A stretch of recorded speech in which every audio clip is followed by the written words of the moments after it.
అందరికీ నమస్కారం అండి. మీ యశోద గోపాల్.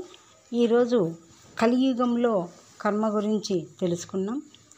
కర్మ ఎవరిని వదిలిపెట్టదు, అది మంచిదైనా చెడ్డదైనా. ఒక ఊరిలో ఇద్దరు మధ్యతరగతి కుటుంబీకులు ఉన్నారు. వాళ్ళకి రాజేష్, గోపి అని ఇద్దరు కొడుకులు కలిగారు. వారు పెరిగి పెద్దయ్యారు. రాజేష్ చాలా బుద్ధిమంతునిగా తయారయ్యాడు. అదే గోపి అల్లరి చిల్లరిగా అన్నను నానా మాటలు అంటూ ఎవరితోనూ సరిగా ఇంట్లో ఉండేవాడు కాదు. అమ్మా నాన్న దగ్గర కూడా సరిగా ఉండేవాడు కాదు. అలా గడుస్తూ ఉంది. పెరిగి పెద్దయిపోయారు. కొద్ది రోజులకి వాళ్ళు అమ్మా నాన్న చనిపోయారు. చనిపోయిన తర్వాత విపరీతంగా ఇద్దరు బాధపడతారు. రాజేష్ వాళ్ళ నాన్న చనిపోయిన రోజున అందరికీ పిలిచి భోజనాలు పెట్టి కార్యక్రమం అంతా ముగిస్తాడు. అలా ప్రతి సంవత్సరం వాళ్ళ నాన్నగారు చనిపోయిన రోజు అందరికీ భోజనాలు పెడుతూ దాన ధర్మాలు చేస్తూ చాలా పద్ధతిగా అందరితోనూ ప్రశంసలు అందుకుంటూ ఉంటాడు. అది గోపికి నచ్చేది కాదు. ఇంట్లో డబ్బంతా తగలబెడుతున్నాడు, వీనికేం పని బాట లేదు అని అన్నను మనసులోనే తిట్టుకుంటూ ఉండేవాడు. సరిగా సహకరించేవాడు కాదు అన్నకి. అలా రోజులు గడుస్తూ ఉన్నాయి. ఒకసారి వాళ్ళ నాన్న సంవత్సరీకం రానే వచ్చింది.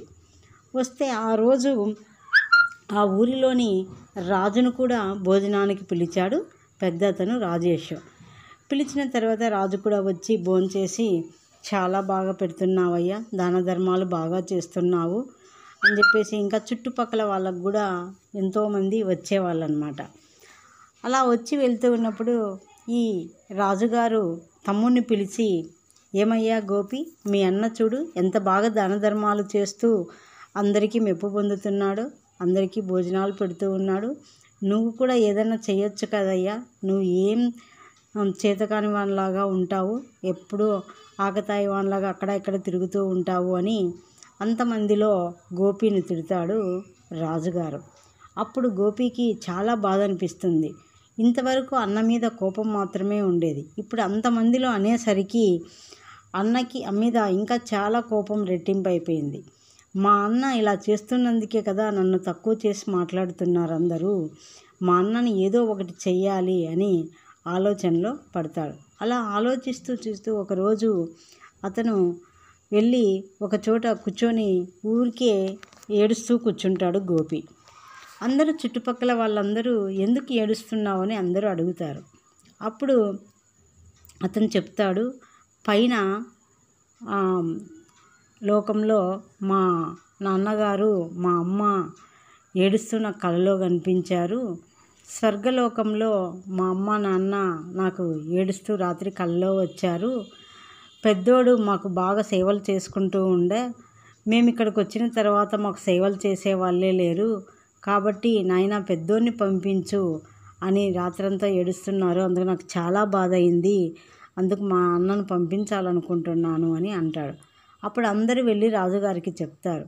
రాజుగారికి చెప్పి ఫస్ట్ నమ్మబుద్ధి కాలేదు రాజుకు. కానీ ఇతను దొంగ ఏడుపులు ఏడ్చే లోపల నిజమేననుకొని అప్పుడు భటులతో రాజేష్ని పిలిపిస్తారు. రాజేష్ని పిలిపించి, ఏమయ్యా మీ అమ్మ నాన్న అలా స్వర్గంలో అడుగుతున్నారంట, మరి ఎలాగా అంటే, సరే రాజుగారు వెళ్తాను, అతనికి అర్థమైపోతుంది తమ్ముడు ఏదో పన్నాగం పన్నాడు, నన్ను నిజంగానే చంపేయాలనుకున్నాడని అతనికి అర్థమైపోయి, సరే రాజుగారు పొద్దున్నే పడవ తెప్పించండి, పడవలో నేను వెళ్తాను, నదిలో మధ్యలోకి వెళ్ళిన తర్వాత దూకేస్తాను, తర్వాత నేను మా అమ్మ నాన్న దగ్గరికి వెళ్ళిపోతాను అని రాజేష్ చెప్తాడు. ప్రొద్దున్నే ఇంకా ఊరందరూ కలిసి ఒక పడవను తెప్పిస్తారు. ఆ నదిలో పడవను ఎక్కుతాడు. ఎక్కి అలా దూరం వెళ్ళి మధ్యలోకి పోయిన తర్వాత రాజేష్ నదిలో దూకేస్తాడు. ఎంతోమందికి దాన ధర్మాలు చేసింటాడు కాబట్టి అన్నదానాలు, తర్వాత ఎవరికి ఏం కావాలో అవన్నీ మంచి వ్యక్తిగా ఒక గుర్తింపు పొంది ఉంటాడు. కాబట్టి ఊళ్ళో వాళ్ళందరూ, వాళ్ళ స్నేహితులు, ఇంకా కావలసిన వాళ్ళందరూ ఏడుస్తారు నదిలో దుంకుతానే. అందరూ వెళ్ళిపోయిన తర్వాత అలా ఇతను కూడా, రాజేష్ కూడా నదిలో దూకేస్తాడు. తర్వాత కొద్ది రోజులు, ఒక నెల అయిన తర్వాత ఒకరోజు రాజుగారి ఇంటి ముందర ఏడ్చుకుంటూ ఉంటాడు. ఇక్కడ అన్న చనిపోయాడని గోపి చాలా సంతోషంగా, అంతా నాకే ఆస్తి వచ్చింది అన్నది అని ఇతను చాలా సంతోషంగా ఉంటాడు గోపి. ఒక నెల తర్వాత రాజేష్ రాజుగారి ఇంటి ముందర వచ్చి ఏడుస్తూ కూర్చోవడం అందరూ చూస్తారు. భటులు వెళ్ళి రాజుగారికి చెప్తారు. ఫస్ట్ భయపడతారు అందరూ. రాజేష్ ఎలా వచ్చాడు, చనిపోయాడు కదా అని అందరూ అనుకుంటారు. అప్పుడు రాజుగారు వచ్చి, ఏమయ్యా నువ్వు చనిపోయావు కదా, మళ్ళీ ఎలా వచ్చావు అని అడుగుతాడు. అప్పుడు రాజేష్ చెప్తాడు, నేను స్వర్గలోకంలోకి వెళ్ళాను రాజుగారు. అక్కడ నేను చేసే సేవలు మా అమ్మ నాన్నకు నచ్చలేదు. నువ్వు సరిగా వంట వండడం లేదు, మాకు సేవ చేయడం లేదు. చిన్నోడైతే మాకు వంటలు బాగా వండి పెడతా ఉండే. చిన్నోడిని పంపించు, నువ్వు మాకు వద్దు పోని నన్ను నానా తిట్లు తిట్టి నన్ను మళ్ళీ పంపించేశారు. నేనేం చేసేది రాజుగారు, అందుకు తిరిగి మళ్ళీ స్వర్గంలోకంలో నుంచి నేను ఈ భూలోకంలోకి వచ్చేసాను అని రాజుకు చెప్తాడు రాజేషు. అప్పుడు మళ్ళీ చిన్నోడిని పిలిపించి ఇలా జరిగిందంట, మీ అన్నని ఇలా పంపించారు, మరి నువ్వు వెళ్ళనంట వెళ్ళవయ్యా అంటే అప్పుడు ఈ గోపికి అర్థమైపోతుంది, మా అన్న ఏదో పన్నాగం పన్నాడు, నన్ను చంపడానికే తయారయ్యాడు అనుకొని చెప్పాలనుకుంటాడు రాజుతో. రాజుగారు నేను అబద్ధం ఆడాను మా అన్న మీద అని చెప్పాలనుకుంటాడు. కానీ రాజుగారు ఉరిశిక్ష వేస్తాడు, నిజంగానే నన్ను చంపేస్తాడు అనుకొని దానికి బయట పెట్టుకోకుండా గమ్మన ఉండిపోతాడు. ఉండిపోయిన తర్వాత సరే రాజుగారు పొద్దున్నే పడవ తెప్పిస్తాను, నువ్వు నదిలో దూకి మీ అమ్మ నాన్నకు సేవ చేసుకోపు అని చెప్పేసి చెప్తాడు. ఇంకా గోపికి ఏం చేయాలో అర్థం కావడం లేదు.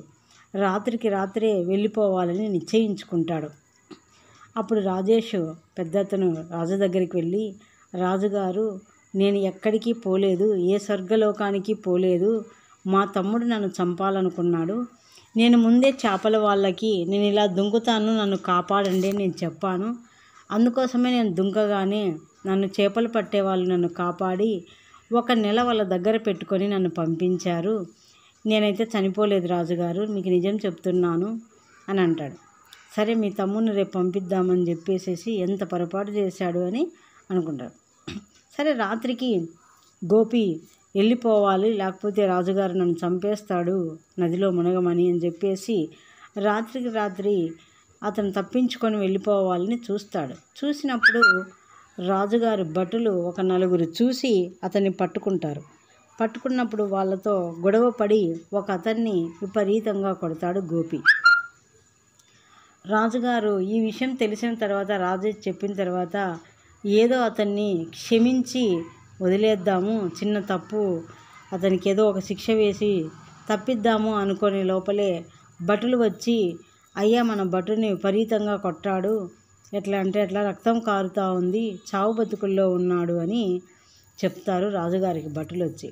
అప్పుడు రాజు, అరే నేనేదో చిన్న శిక్ష వేసి వదిలేద్దామనుకున్నాను, నా భటులనే కొడతాడా ఈ గోపి, ఇతనికి ఉరిశిక్ష వేయొద్దాము అని చెప్పేసేసి అప్పుడే ప్రకటించి భటులు పొద్దున్నే పడవని తెప్పించి ఆ పడవలో ఎక్కించి అందరూ కలిసి అతన్ని దొబ్బేస్తారు నదిలోకి. అప్పుడు అతను నదిలో పడి చనిపోతాడు. కాబట్టి కర్మ ఎవరిని వదిలిపెట్టదు, ఎవరు చేసుకున్నది వాళ్ళే. ఎంత అతను వాళ్ళ అన్నను చంపాలనుకున్నా కూడా అతను మళ్ళీ బ్రతికి బయటపడ్డాడు. ఇక్కడ చిన్న భటుని కొట్టి తను చేసిన పాపాలకి అన్నను ఎన్నోసార్లు చిన్నప్పటి నుంచి వేధించినందుకు అవి కర్మ రూపంలో వచ్చి ఈరోజు రాజుగారి చేతిలో చనిపోవడం జరిగింది. కాబట్టి ఈ కలియుగంలో నువ్వు మంచి చెయ్యి చెడు చెయ్యి, నీ కర్మ నీ వెంటనే వస్తుంది. ఎప్పుడో గత జన్మ ఆ జన్మ అనుకునే, కానీ ఇప్పుడు చేసిన కర్మ ఇప్పుడే అనుభవించక తప్పదు.